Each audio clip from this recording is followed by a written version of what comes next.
हमारे जो विरोधी ताकतें हैं समाज की, वो कुचलने में भी पीछे नहीं रही। आपको जानकारी है कि आदिवासी अनुसूचित जाति के लोगों पर जितने अत्याचार और अन्याय हुए हैं, आप देखिए 1919 में जब बिरसा मुंडा जी केवल मात्र 25 वर्ष के थे, उस समय अंग्रेजी शासन ने उनको बहुत तंग किया और उनकी जल, जंगल और जमीन सारी चीजें छीन ली गई।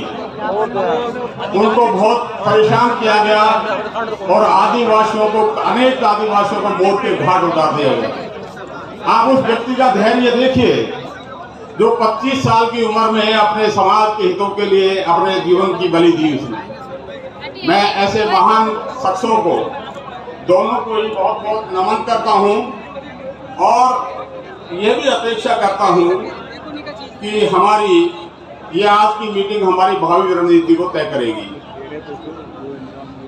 राजस्थान के कोने कोने से हो रहा सैलाब जो एक नया दृष्टिकोण, नई उम्मीद और नई आशा लेके आया है, ये एक बड़ा संकल्प है हमारे समाज के लिए, अनुसूचित जाति जनजाति के लिए एक संकल्प का अवसर है।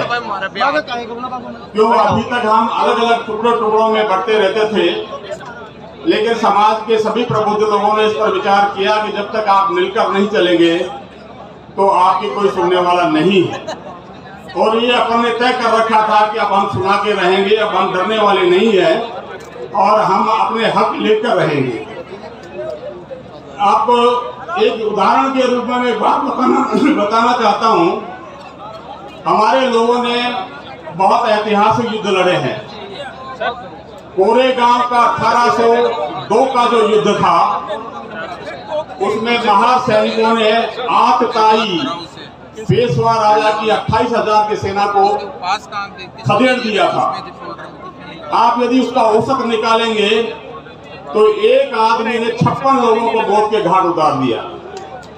और आज की तारीख में ये जो 56 इंच के सीने की बात करने वाले हैं, ये हमारे कोरेगांव की प्रेरणा से ही 56 इंच के सीने की बात करते हैं।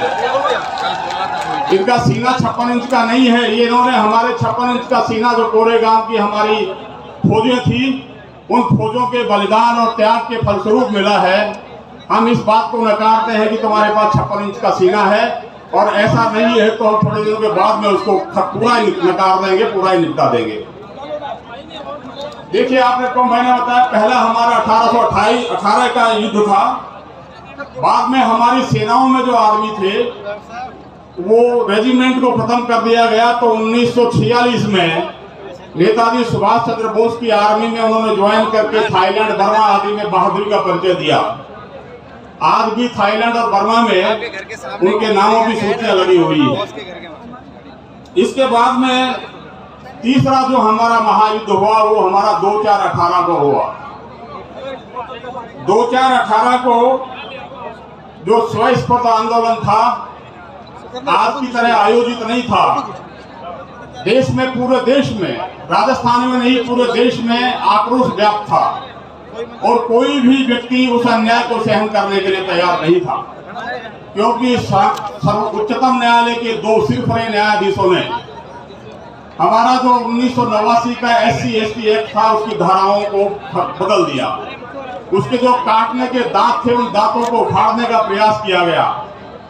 और जब हमारे सारे देश के SC/ST के लोगों को यह अनुभव हुआ और ये जानकारी मिली कि इस एक्ट के दांत ही तोड़ दिए गए हैं, तो खुद अपने दांत बाहर लेके आए और जिस जोश के साथ उन्होंने सारे देश को ये मैसेज दिया, ये संदेश दिया कि अब हम अन्याय सहने वाले नहीं हैं। और उसके बाद में सरकार की बड़ी किरकिरी हुई और आपको मालूम है कि संविधान में संशोधन के बाद उस एक्ट को पुनर्स्थापित किया गया और वो प्रावधान पुनः योग के योग कायम कर दिए गए।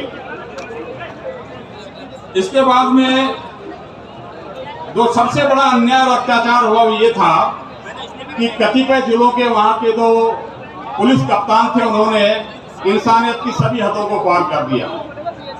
बाड़मेर में नंगा डांस किया उन्होंने गरीब लोगों को, और हमारे विद्यार्थियों को और हमारे कार्मिकों को जेलों में डाल दिया, उनको बंद कर दिया गया। जालौर में 68 मोटरसाइकिल थी, उन मोटरसाइकिलों को अग्नि के हवाले कर दिया गया, उनको जला दिया गया। नीम का थाना में जो अत्याचार किए वो बहुत ही ज्यादा थे। वहां पर हमारे सरकारी नौकरों की नौकरियां भी छीनने की नौबत आ गई थी कि उनके निलंबित कर दिया गया था। कुल मिलाकर के ये अधिकारी जो काम कर रहे थे ये बिल्कुल दिमाग से खोखले थे। इन्होंने कोई न्यायोचित कार्रवाई करने का प्रयास नहीं किया। इनको तो जो जोश में आया, मन में आया, वही काम इन्होंने किया। और यही कारण था कि हमारे 322 जवान, उनमें कतिपय महिलाएं भी थी, उनको बंद करके और हमारे यहाँ पर जो इन्होंने नंगा डांस किया उसके प्रति भी हमारा आक्रोश कायम था। हमने सरकार से समय समय पर निवेदन किया। तत्कालीन मुख्यमंत्री श्रीमती वसुंधरा राजे से जाके हमने बात की, उनसे हमने कहा कि केसों को वापस लीजिए। लेकिन जैसा कि आपको पता है, सामंती सोच के लोगों से न्याय की अपेक्षा करना मैं समझता हूं कि हमारी बहुत बड़ी भूल है। सामंती सोच को हमें विरोध करना है, हमें अपनी ताकत को मजबूत करना है, अपने आप ताकत दिखानी है, और यही हमने किया। यही कारण है कि ये दो घटनाओं के अलावा जो सरकारों का जो रवैया है, सरकारें जो है बिल्कुल गूंगी बनी हुई है, गूंगी। ये सरकार सुनने को तैयार नहीं है, और गूंगी सरकारों के पास, हमारे पास कोई मैसेज देते भी है तो गूंगी सरकारें सुनती नहीं है। मैं आपको बताना चाहता हूं कि इंद्र मेघवाल की हत्या के बाद में शहीद दिवस से एक बहुत बड़ा आंदोलन चल करके मुख्यमंत्री के घर पे पहुंचा।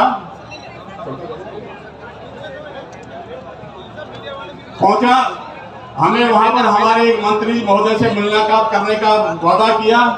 उन्होंने कहा कि मैं मुख्यमंत्री से आने के बाद बात करवा दूंगा।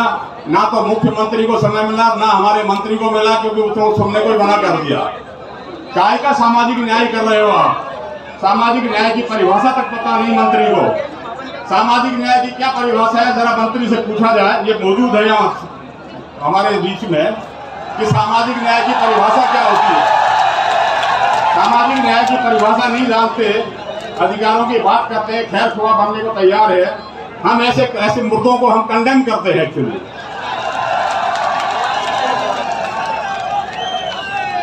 अब मैं दो बात और बोलूंगा क्योंकि मेरे पीछे बहुत वक्ता है। हमारे लीडर की बात सुनिए आप। हमारे लीडर है या लीडर है ये मुझे पता नहीं, अंग्रेजी का क्या मुर्दे बोलते हैं क्या? तो जो हमारे लिए नहीं बोलते वो मुर्दों से भी बेकार आदमी है हमारे लिए। हमें आपकी भीख नहीं चाहिए। आप होते कौन है हमारे संविधान के साथ छेड़छाड़ करने वाले? ऐसे मुद्दों को तो दरअसल मेरी ये तो मान्यता है कि ऐसे मुद्दों को बुलाया नहीं जाना चाहिए।